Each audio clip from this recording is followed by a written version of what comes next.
Hi there, it's Sue, and you're listening to a bonus episode of Gift Biz Unwrapped. Attention gifters, bakers, crafters, and makers. Pursuing your dream can be fun. Whether you have an established business or are looking to start one now, you are in the right place. This is Gift Biz Unwrapped, helping you turn your skill into a flourishing business. Join us for an episode packed full of invaluable guidance, resources, and the support you need to grow your gift biz. Here is your host, Gift Biz gal, Sue Monheit. I'm going to share with you my thoughts on managing through the corona crisis, personally and in your handmade business.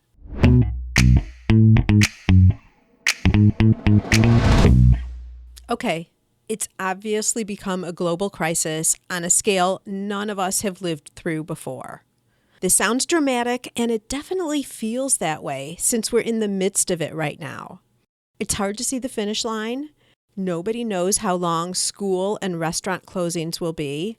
Social distancing is a new term that we're all too familiar with, and we now appreciate and long for the life we led just a couple of weeks ago. I'm not going to downplay this. Many live paycheck to paycheck and have or are at risk of being laid off. Local business owners don't know if they'll survive, depending on how long the shutdown goes. There are a lot of uncertainties right now, and these unknowns cause us great fear. I was hesitant to do a podcast about this because I don't claim to be an expert on the virus, obviously. But I can't go on as usual acting like it doesn't exist. So I want to share with you my perspective and give you concrete actions you can take to help level out the anxiety that all of us are feeling and possibly present some upside to this crisis. I mean, with all the disruption, wouldn't it be great if something positive, however large or small, came out of this? Also, to balance this out, remember, we aren't going to starve. Sure, we can't go to restaurants, hair salons, and our workout center, but we've been told over and over that there's enough food. The grocery store empty shelves we're seeing are a result of hoarding. They will be restocked. So except for hand sanitizer and toilet paper, we're okay here.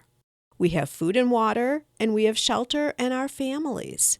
These are what we need for survival in the upcoming weeks, and they are not at risk.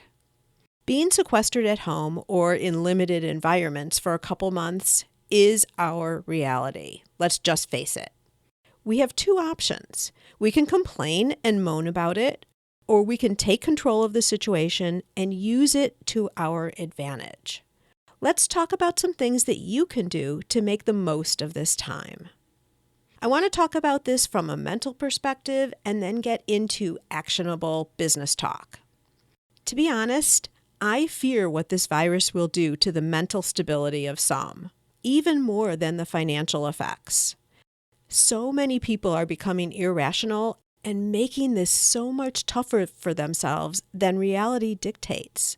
All of us are at different levels of emotional sensitivity, and dwelling on or exaggerating the future potential can literally put them over the edge. In both my private Facebook groups, I've done live broadcasts stating that while we can't ignore what's going on around us, I don't want drama propagated and spread in the safe places that I've created for my communities. We can support each other and talk about issues this pandemic is creating, and we can do it in a way that's logical and actionable versus going down the hysteric rabbit hole to a really, really dark place. I'd suggest if you have communities that you're leading to do the same. Set expectations like I did for your conversations. I've had several people actually reach out to me and tell me they appreciate the space being free from that exaggerated drama. Plus, as I said, I'm not an expert, nor are the majority of my community members. And I think it's irresponsible to provide advice and help at this particular time. Motivation, yes. Mental health advice, no. That's why we have life coaches. I also suggest you limit your time with exposure to the news. You want to stay updated, but taking in the repetitive message said in different ways on different channels or on TV and then in print or online doesn't do you any good. My daughter, who has her master's in epidemiology, which is the origin and the spread of diseases like this, has deleted all of her social media apps from her phone temporarily. She's seen false or at least inaccurate information spreading like wildfire from people who don't have the expertise to be making such statements. Please don't contribute to this. You think you may be helping when you may be actually sending someone into a downward spiral. Get the information you need and then move on to something that feels better. Check in on senior family members or neighbors. Spend quality time with your kids.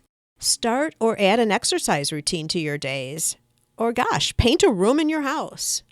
All these are productive things that can make you feel accomplished and are healthier mentally and physically. We need to take care of ourselves right now and not succumb to bad habits using sheltering as an excuse. Do I see you out there with a bag of chips? Just kidding. Or not. Remember, too, that your thoughts affect your feelings. Try not to exaggerate in your word choices. This is not a case of anywhere you go, you're going to get the virus, or everyone will get sick and die. But when you focus 100% on the news or extremist thinking, your brain starts to believe it. That's why balancing is so important here. Let's move on to a business focus, shall we? I want to address those of you who already have a business and then also those of you who are thinking of starting a business. If you're already in business, truth is, yes, you should expect a hit to sales.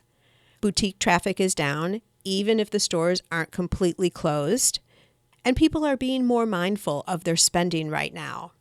It's a fact. So, let's think logically about this instead of being a victim. If you know sales will be down based on doing business as you have, what can you do to affect sales during this time or set yourself up for stronger sales down the road? Because one thing that I do know, this will end. So here are some of my thoughts on this. Can you provide a solution to a different customer than you normally serve, given the current situation? For example, if you have a gift basket business, could you create nice gift boxes that could be sent to seniors who may not be able to leave the house and are most vulnerable to this virus?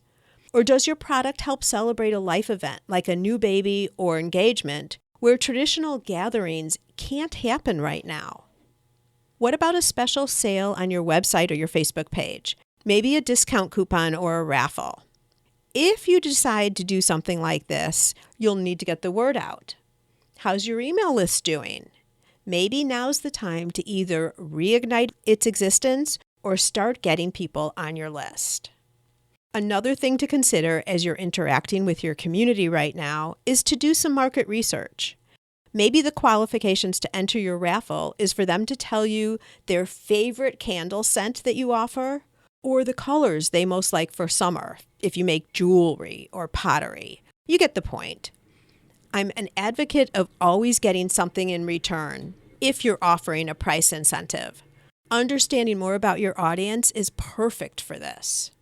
This may also be a good time to take a look at all your business expenses. Are you really using those apps you pay for monthly? Or can you cut costs somewhere? Seriously, picking up the phone and asking for a reduction on your internet or phone bill may result in some newfound income. Can't hurt to ask. What about updating photos on your website? Take an afternoon, you're home right now anyway, and set up a photo shoot. It's early, but if you have product, get a head start on the holidays. If you've got the time and can do it now, that will free up time later in the year when everything gets really busy. Another way to productively use your time is to take an online class in something you've been meaning to learn, or even search for free articles that pertain to your topic of interest. There's a lot out there. YouTube videos are fabulous for this too. Next, let me address those of you who have been thinking about starting a business but haven't. I have to say, if this situation has taught us anything, It's that having multiple streams of income helps you stay in control of your life and your financial destiny. If you have handmade products you're considering monetizing, think about what you need to get started. Probably something you haven't had to this point: time and focus that a home environment provides. So, hello, that's the current situation at hand. Don't let it pass you by. There are many steps that you can take to get started that don't need to cost a lot of money or any investment at all. What I find over and over again is that it's the action that's missing, taking the first step. So don't use money as an excuse. Right now, you've got the time to start planning and making a strategy. You could look back at the end of the year and say that the coronavirus pandemic was the best thing that happened to you because it got you moving on your business. Wow, wouldn't that be cool? Turning lemons into lemonade for sure. Since this is my business, of course, I offer training on how to get started with a handmade business. Feel free to go over to my website to check out what is available for you there. The website, of course, is giftbizunwrapped.com. So let me wrap this up. In summary, I'd say we can't change a lot of what's going on around us. The facts are the facts. We've got this highly infectious virus going on. Public places are being shut down, and we're supposed to be quarantining as much as possible. Okay, so be it. But there is a lot that we can control, starting with our thinking and how much negative or exaggerated news we take in. And we can control our time and what we do with it. So I beg you, use your time to make a healthier life, both physically and financially. This might be your chance of a lifetime. These are my thoughts, my direction, and honestly, the way I'm managing through these next few months myself. Stay safe, be well, and reach out to me with any comments. I'm just an email away, sue@suemonheit.com. And with that, we're going to get on to our regularly scheduled podcasts every Monday morning. So I will see you there. Bye for now. I want to make sure you're familiar with my free Facebook group called Gift Biz Breeze. It's a place where we all gather and are a community to support each other. I've got a really fun post in there that's my favorite of the week, I have to say, where I invite all of you to share what you're doing, to show pictures of your product, to show what you're working on for the week, to get reaction from other people, and just for fun because we all get to see the wonderful products that everybody in the community is making. My favorite post every single week, without doubt. Wait, what? Aren't you part of the group already? If not, make sure to jump over to Facebook and search for the group Gift Biz Breeze. Don't delay. Come join us in Gift Biz Breeze today.